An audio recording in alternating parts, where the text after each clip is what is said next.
Look at this bridge. It spans 1,013 meters and connects Lisbon to Almada in less than 5 minutes. Without this bridge, the alternative is a 55-mile round trip to the same destination. Global threat intelligence, like this bridge, gives our threat hunters that speed advantage, allowing them to get from A to B much faster. I'm Ben Walker, and I'm exploring the world of threat hunting. I travelled to the city of Lisbon in Portugal to the Logicalis EMEA SOC to meet the dedicated team working tirelessly to improve the odds for organisations. Now, in this episode, we'll focus on speed and how utilising threat intelligence reports can give the threat hunting team the advantage to act quickly to protect customers' data.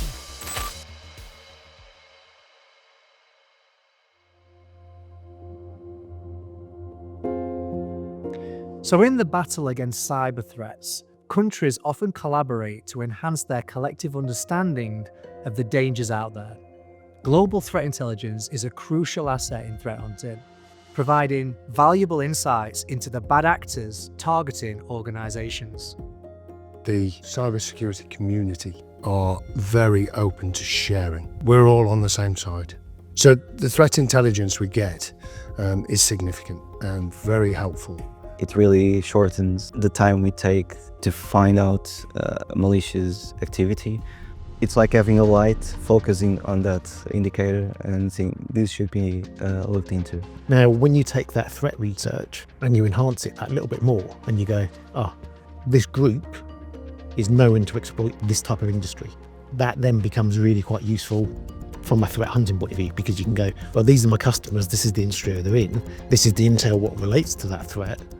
Let's just run a search and make sure we're clean. So the importance of threat intelligence is evident, but I was curious to learn how the team apply this in practice.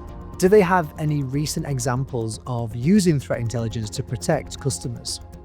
So we had one this year where you would have multiple agencies, FBI and NSA, some others from Australia, from the UK working together, and they basically identified a malicious state-sponsored actor. And it's quite detailed, and it was to do with a botnet attack. It'd been around for a while and built the amount of bots they've got as part of their bot network. So there's over 260,000 bots they had available or found. The Joint Cybersecurity Advisory described this botnet infrastructure as a network of devices known as bots, which are infected with a type of malware that provides threat actors with unauthorized remote access. The report goes on to describe these bots as IoT devices such as webcams, DVRs, IP cameras, running Linux-based operating systems. Now, this is the most important part. A functioning botnet can be used for a variety of purposes, including malware delivery, distributed denial of service attacks. The scary part here is that often these botnets don't do anything. You yourself may have one of these devices, and it's likely you would never know until it was time to strike.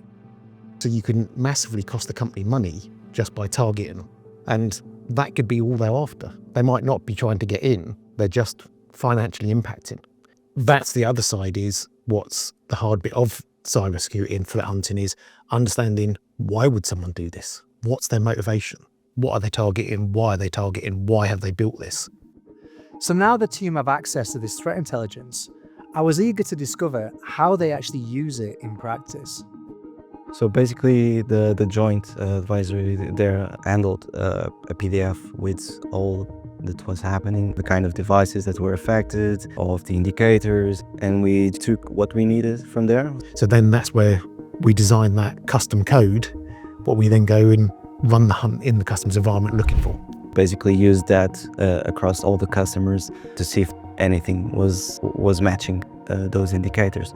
What was the conclusion? Did we manage to find anything? Obviously we saw hits, but most of that was on things like the firewalls, but they were blocked. We can still take away from that to go, we had attempts. These were the attempts, these were the countries, this was the time period. We take that intelligence And then we look at what other data sources we got. Do we have the vulnerability information? Has it been linked to a CVE? Does that now go, well, that was a low, but now it could be a critical because we're seeing it exploited in the wild and we've got this evidence behind it. From a government department, they're saying this is a threat. So now I'm wondering, what's the difference between a threat hunter extracting and using this information versus an AI model designed to do the same thing? So the human side is very important. The technology side is also very important. But we see the technology as a helper. Yes, I could have a piece of code, but some people would call it AI these days, to look through that PDF and extract information. But if you've just gone through a document and extracted key things, what matches patterns, you're not taking the context of that. So obviously in these documents, they might publish an example of an attack. So you might end up with indicators, what has nothing to do with what you're actually hunting. It was just used as the example of what they found in this case.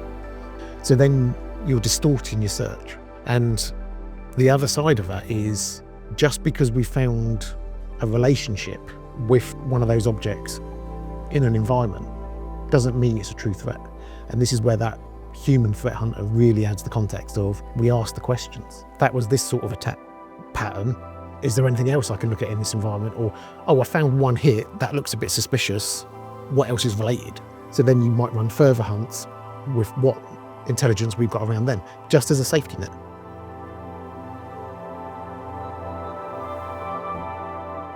In a cyber world where every second counts, threat intelligence is crucial for speeding up threat hunts and closing the gap with bad actors.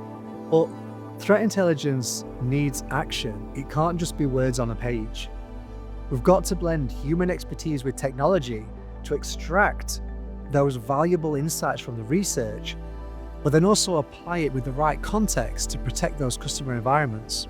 Finally, and probably most important of all, I learned that we've got to remember that this information is in the public domain. The bad actors know what we know, creating a constantly shifting battlefield. So how do we address that? How do we hide threat intelligence? How do we conceal it?